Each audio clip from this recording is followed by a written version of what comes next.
Paglampas ng 50, hindi na nagbibigay ng babala ang buhay, nagbibigay na ito ng konsekwensya. Makinig ka, dahil ang mga prinsipyong ito hindi lang magpoprotekta sa hinaharap mo. Sila ang huhubog kung paano ka tatanda. Narito ang 7 tuntunin para protektahan ang buhay mo pagkatapos ng 51. Una, bantayan ang kalusugan na parang ginto. Ang katawan mo ngayon ay naniningil na ng interest sa bawat maling gawi. Kumain ng maayos, matulog ng sapat at kumilos araw-araw. Ang kalusugan ang tunay mong yaman. Ikalawa, putulin ang mga taong nagdadala ng stress. Mas mahalaga ang kapayapaan kaysa excitement. Kung pinapagod ka, binabastos ka, o sinisira ang balanse mo, bitawan mo na. Ikatlo, tigilan ang paggastos para magpa-impress. Walang pakialam ang iba sa imahe mo.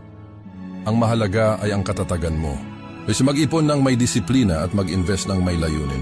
Ang pagdepende sa pagtanda ay isang tahimik na bitag.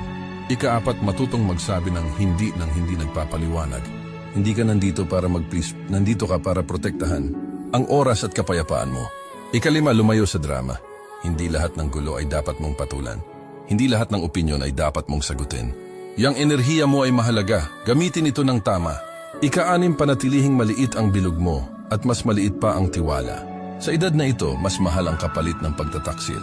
Piliin ang kalidad kaysa dami. Ika-7, bumuo ng buhay na kayang tumayo mag-isa. Sariling pera, sariling routine, sariling kapayapaan. Kapag kaya mong tumayo ng mag-isa, walang makakayanig sa'yo. At ito ang pinakamahalagang bahagi. Ang matibay na kinabukasan ay hindi nabubuo sa swerte, nabubuo ito sa disiplina. Protektahan mo ang kapayapaan mo, ang katawan mo, at ang kalayaan mo, at hindi ka lang basta tatanda, aangat ka.